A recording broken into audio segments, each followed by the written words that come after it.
সবে বরাতে আমল করা যাবে কি যাবে? ঠিক এই যে আগামীকাল আল্লাহ পাকের একটা রহমত আমাদেরকে দিয়েছেন যে লাইলাতুন নিসফু মিনাশ শাবান, শাবান মাসের মধ্য রজনী, আল্লাহ পাকের রহমত। এই বিষয়টাকে নিয়েও বাংলাদেশে আমি দেখলাম, এটা নিয়ে আমি লেকচার দিতে চাই নাই, কারণ এগুলো আমি আসলে খুব একটা মাহফিলেও বলি না, এটা আমার ট্র্যাকও না। আমি অন্য বিষয়গুলো নিয়ে বেশি কথা বলি, আপনারা জানেন এটা। আমাকে কখনো কি হাত বাঁধা নিয়ে ঝগড়া করতে দেখেছেন? আমার লেকচারে কখনো আমিন জোরে আসতে নিয়ে কথা বলতে দেখেছেন? আমি মনে করি উম্মার এই ফিতনাময় অবস্থায় এই বিষয়গুলো চেয়ে বেশি ইম্পর্টেন্ট আমাদের আকীদা ঠিক আছে কিনা, আমরা তাওহীদপন্থী কিনা, আমরা সুন্নাত ঠিক আছে কিনা, আমলে বেদাত ঢুকছে কিনা, আমরা হালাল খাই কিনা, সুদ থেকে দূরে থাকতে পারছি কিনা, সমসাময়িক এই বিশ্ব সম্পর্কে সচেতন কিনা, মুসলিম উম্মার বিরুদ্ধে যারা চক্রান্ত ষড়যন্ত্র করছে ওদের ব্যাপারে আমরা সচেতন কিনা, শেষ জামানাকে আমরা ডিল করতে পারবো কিনা। বড় বড় বিষয়গুলোকে ফোকাস না করে আমরা যখন ছোটখাটো বিষয় নিয়ে মারামারি করতে থাকি, আস্তে আস্তে আমাদের মধ্যে ঐক্য সংহতি নষ্ট হয়, দলে দলে উম্মা বিভক্ত হয়ে যায়। ঠিক এই যে এই ইস্যুটাকে নিয়েও কথা বলতে শেষে বাধ্য হচ্ছে, কারণ দেখলাম অনলাইন অফলাইনে দুইটা দল দুটাই চরমপন্থী। একদল অতিরিক্ত বাড়াবাড়ি, একটা অতিরিক্ত ছাড়াছাড়ি, বাড়াবাড়ি আর ছাড়াছাড়ি। একটা অতিরিক্ত বাড়াবাড়ি, সে একদম শবে বরাতকে মনে হয় লাইলাতুল কদরের উপরে নিয়ে যাচ্ছে আর কি। লাইলাতুল নিসফু মিনাশ শাবানকে কোন কোন ক্ষেত্রে বাড়াবাড়ি পন্থীরা একদম লাইলাতুল কদরের উপরে নিয়ে চলে যাচ্ছে। আর ছাড়াছাড়ি যারা, তারা বলছে এই রাত্রে কোনো কিছুই করা যাবে না। দুইটাই চরমপন্থী, বুঝতে পারছেন না মনে হয় কথা। একদল এটাকে নিয়ে এত বেশি বাড়াবাড়ি করছে যে এটাকে একদম লাইলাতুল কদরের উপরে নিয়ে চলে যাচ্ছে। আরেক দল দেখা যাচ্ছে এটাকে এমন ভাবে পরিত্যাগ করছে না, এইটা কিছুই করা যাবে না, একদম কোনো ফজিলতি নাই। এখন আসলে মধ্যম পন্থা কি, মাঝখানে আমরা কি করব? তাহলে জানার দরকার আছে কি নাই? অনেক হাদিসের অনেক আলোচনা, প্রায় 40-50 পৃষ্ঠার বই, সব আলোচনা তো মাহফিলে করা সম্ভব না। আমি সারমর্মটুকু বলি। সারমর্ম কি? হাদিসের শবে বরাত নামে কোনো শব্দ নাই, এক নাম্বার কথা। কি নাই ভাই? শবে বরাত নামে কোনো শব্দ নেই, আছে লাইলাতুন নিসফু মিনাশ শাবান, শাবান মাসের মধ্য রজনী। শাবান মাসের মধ্য রজনী।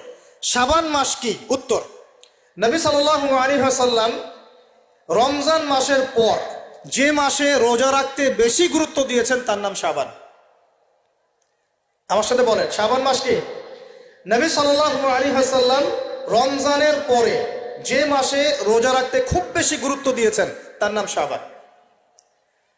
আয়েশা রাদিয়াল্লাহু আনহা তিনি বলতেন যে শাবান মাস আসলে নবী সাল্লাল্লাহু আলাইহি ওয়াসাল্লাম এত বেশি বেশি রোজা রাখতেন যে মনে হতো তিনি রোজা ছাড়বেনই না, সারা মাস রেখে ফেলবেন। বেশি থেকে বেশি রোজা রাখতেন শাবান মাসে। প্রশ্ন হচ্ছে কেন?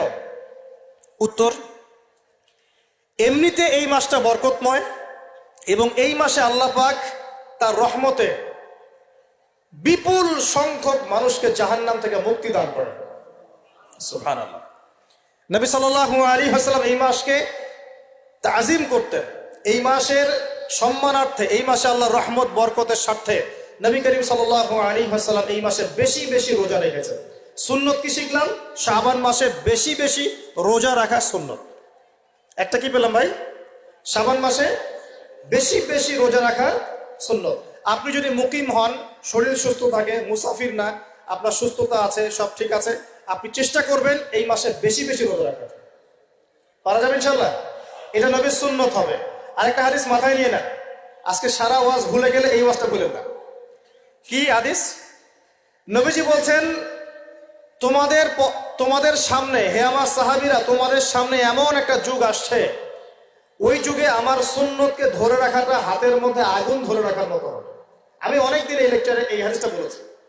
তোমাদের সামনে এমন একটা কঠিন যুগ আসছে, জামানা সবরিন, সবরের যুগ, কঠিন যুগ। ওই যুগে ঈমান ধরে রাখা, মানে আমার সুন্নতের উপর থাকা, হাতে আগুন ধরে রাখার মতো হবে। ওই যুগে যদি তোমরা আমার একটা সুন্নতকে জীবিত করতে পারো, সমাজে একটা সুন্নত মরে গেছে, ওটাকে আবার জীবিত করতে পারো, তাহলে 50 জন শহীদ সাহাবীর নেকি পাবে। হাদিসটা বুঝলেন? শুধু নেকি না, আপনি 50 জন শহীদ সাহাবীর নেকি পাবেন যখন চলমান সমাজে একটা সুন্নত মিটে গেছে, নাই, মানুষ আমল করছে না, কিন্তু আপনি সেটাকে জীবিত করলেন। পারা যাবে ইনশাআল্লাহ? একটা দেখাচ্ছি, যেমন সাহাবীদের যুগে মানুষ মসজিদে ঢুকলে কি করতো জানেন? আগে 2 রাকাত নামাজ পড়তো। কি করতো? মসজিদে ঢুকেই, ওযু অবস্থায় মসজিদে ঢুকেই তারা বসতেন না। আগে 2 রাকাত নামাজ পড়তেন, দুখুলুল মসজিদ বা তাহিয়াতুল মসজিদ, তারপরে বসতেন। আর নবীজি বলেছেন কিয়ামতের আগে আগে এই দুখুলুল মসজিদ, তাহিয়াতুল মসজিদ, এই নামাজটা উঠে যাবে। উঠে যাচ্ছে না আস্তে আস্তে। মসজিদে ঢুকলে মানুষ ধাপ করে বসে পড়ে, তাই না? মানুষ ভুলেই গেছে এটা সুন্নত। এখন আপনি যদি এই সুন্নতটাকে আবার জীবিত করতে পারেন, ইনশাল্লাহ 50 জন শহীদ সাহাবীর নেকি পাবেন। সমাজে এখন দাড়ি শেভ করা ফ্যাশন হয়ে গেছে, বুঝছে না? অনেকে শেভ না করলে চাকরি দেয় না। শেভ না করলে কি হয় না? চাকরি পাওয়া যায় না। স্কুলে তো না, কলেজে গিয়ে পড়তে গেলে ক্লাস করতে দেয় না। দাঁড়িয়ে আছে, যাও সব করে আসো, তাই বলে। এখন সমাজ চলছে উল্টা। এখন যদি আপনি নবীর সুন্নতকে আবার জীবিত করতে পারেন, 50 জন শহীদ সাহাবীর নেকি পাবেন।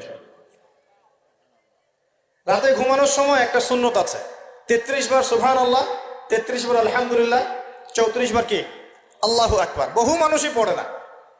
আপনি যদি পড়তে পারেন, ইনশাআল্লাহ আল্লাহ পাক আপনাকে নেকি দিবেন। সমাজের বহু মানুষ চুল একদম এখন মেসি রোনাল্ডো কাট, তাই না? মেসি কাট আর রোনাল্ডো কাট। আর আমি সিলেট অঞ্চলে দেখে আসছি একদম লন্ডন কাট, 2 পাশ ছিলে মাঝখানে চুল। লন্ডন থেকে শিখে আসছে। এখন চুলেরও কিন্তু সুন্নত আছে, আছে কি নাই? দাড়ির যেমন সুন্নত আছে, চুলের সুন্নত নাই। একদম সামন পিছন সমান করতে পারেন, অথবা যদি চুল নাই থাকে তাহলে চুল মাথা মুন্ডন করেও রাখতে পারেন। অনেক সাহাবীর মাথা মুন্ডিত ছিল। আবার অথবা কানের লতি পর্যন্ত বা কাঁধ বাবড়ি রাখতে পারেন। এটা চুলের সুন্নত হলো কিনা? এখন সমাজের সব মানুষ এই সুন্নতটাকে ভুলে গেছে। আপনি সুন্নত মনে করে রেখেছেন, ইনশাল্লাহ আপনি নেকি পাবেন ইনশাআল্লাহ। এরকম অগণিত সুন্নত আছে, অগণিত, যেগুলো আমাদের সমাজ থেকে আস্তে আস্তে উঠে যাচ্ছে। আমি খুব দুঃখের সাথে বলছি, অনেক মসজিদে ফরজ নামাজ পড়ার পরে আমরা কি করি? একটা মোনাজাত করি, আল্লাহুম্মা আমিন বিরহমাতিকা ইয়া আরহামার রাহিম, ব্যাস উঠে চলে গেলাম, তাই না? উঠে চলে যায় না? তারপর স্যান্ডেল নিয়ে বাইরে চলে গেল। অথচ সালাম ফিরানোর পরে একবার বলতে হয় আল্লাহু আকবার। কি বলতে হয়? 3 বার বলতে হয় আস্তাগফিরুল্লাহ, আস্তাগফিরুল্লাহ, আস্তাগফিরুল্লাহ। বলতে হয় আল্লাহুম্মা আনতাস সালাম ওয়া মিনকাস সালাম তাবারাকতা ইয়া যাল জালালি ওয়াল ইকরাম। একবার পড়তে হয় আয়াতুল কুরসি, 33 বার সুবহানাল্লাহ, 33 বার আলহামদুলিল্লাহ, 33 বার আল্লাহু আকবার, তারপর কালিমা শাহাদা। এরপর সূরা ফালাক একবার, সূরা নাস একবার, ইখলাস একবার। আরো অনেক দোয়া আছে। আল্লাহুম্মা লা মানিআ লিমা আ'তাইত ওয়া লা মু'তিয়া লিমা মানা'ত ওয়া লা ইয়ানফা'ু যাল জাদ্দি মিনকাল জাদ। পড়তে হয় আল্লাহুম্মা ইন্নী আউযু বিকা মিনাল হাম্মি ওয়াল হাযান ওয়াল আজজি ওয়াল কাসালি ওয়াল বুখলি ওয়াল জুবন ওয়া দালা'id দাইন ওয়া গালাবাতির রিজাল। পড়তে হয় আল্লাহুম্মা আ'ইন্নী আলা যিকরিকা ওয়া শুকরিকা ওয়া হুসনি ইবাদাতিক। আরো অনেক দোয়া আছে। দেখেন তো, মোনাজাত করেন, আমি তো না করছি না, আমি তর্ক করতে আসি না এখানে, এটা নিয়ে আমি ঝগড়া করতে আসি। কিন্তু এই সুন্নতটা যে উঠে গেল, মোনাজাতটা করে যে মসজিদ থেকে বের হয়ে চলে গেলেন, এই সুন্নতটার উপর আমল কে করবে? এখন সুন্নত উঠে গেল না? আপনি যদি বসে এখন সুন্নতটা প্রতিষ্ঠা করেন, নেকি পাবেন ইনশাআল্লাহ। এগুলো তো গেল আমলিয়াত। সমাজ চলছে সুদের উপরে। আপনি যদি হালাল অর্থনীতি প্রবর্তন করতে পারেন, তাহলে কত নেকি পাবেন? সমাজ চলছে জেনায়, আপনি এখন পর্দা প্রতিষ্ঠা করলেন, তাহলে কত নেকি পাবেন?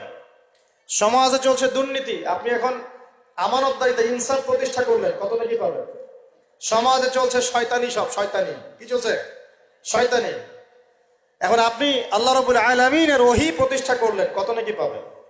নিঃসন্দেহে আর অনেক বেশি নাকি পাবেন। আল্লাহ পাক আমাদেরকে সেই লক্ষ্যে কাজ করার তৌফিক দান করুন।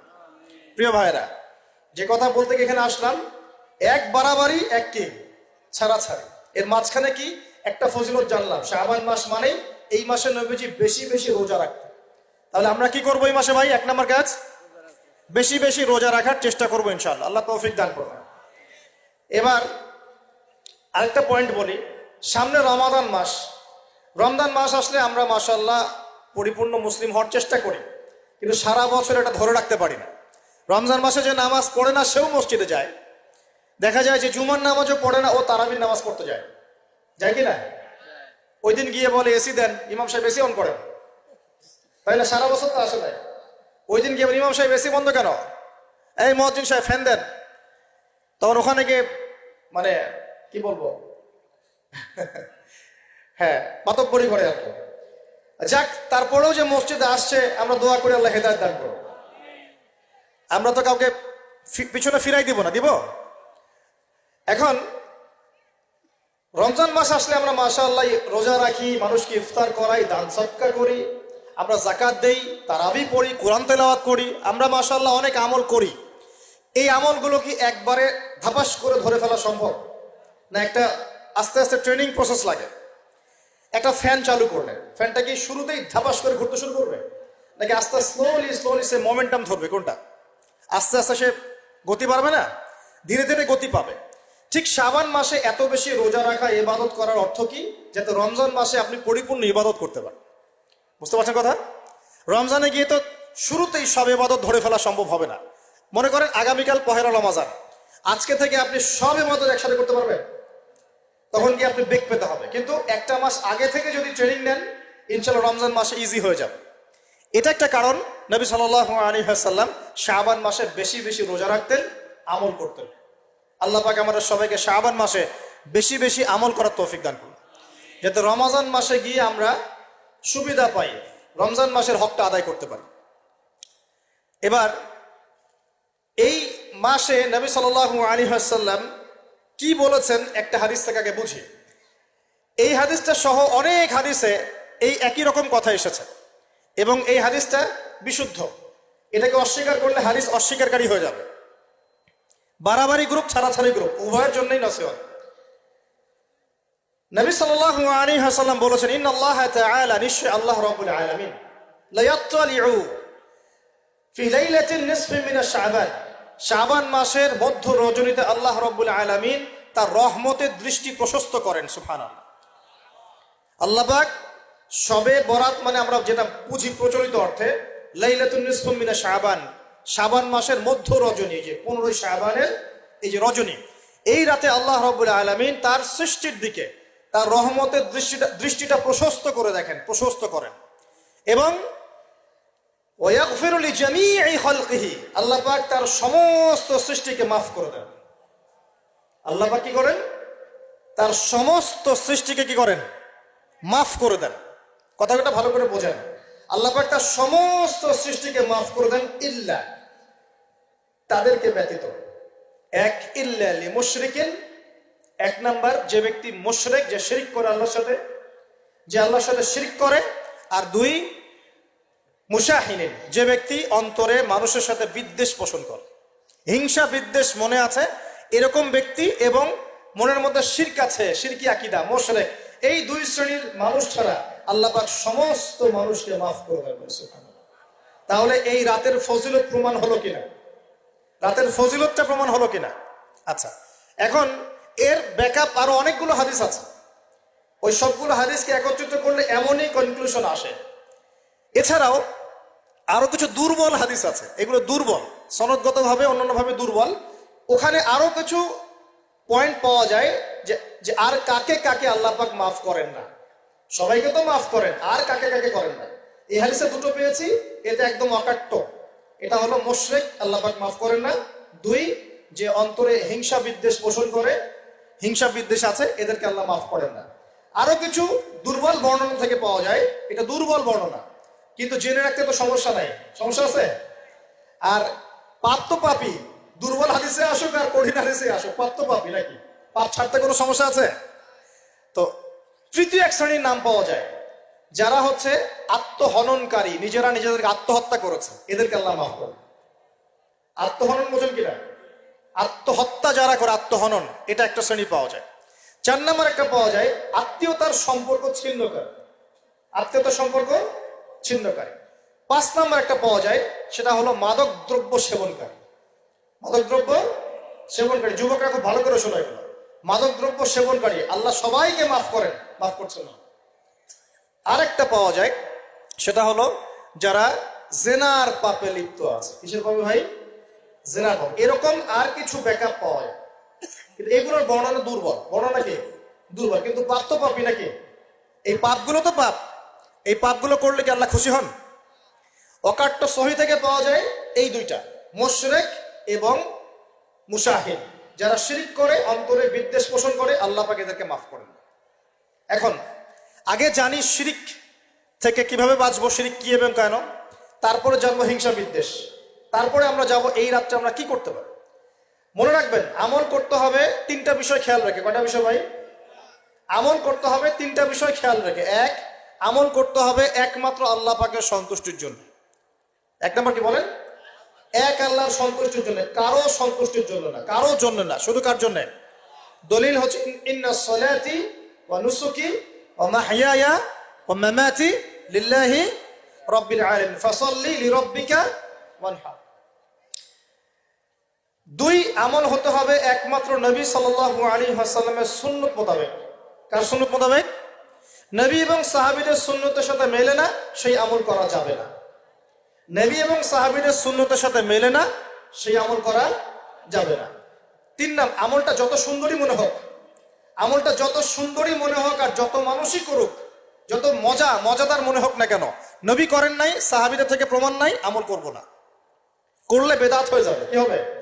বেদাত হয়ে যাবে। আর তিন নাম্বার হচ্ছে, আমলগুলো করার আগে অবশ্যই আপনার রিজিকটাকে হালাল করতে হবে। কি করতে হবে ভাই?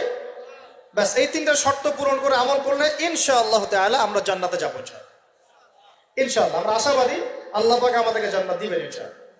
আল্লাহ পাক এক রাতে রহম করে সমস্ত মাখলুক সৃষ্টিকে মাফ করে দিচ্ছেন, শুধু শিরক এবং হিংসা বিদ্বেষ পোষণকারীকে মাফ করছেন না। বুঝতে হবে এই পাপ দুটো কত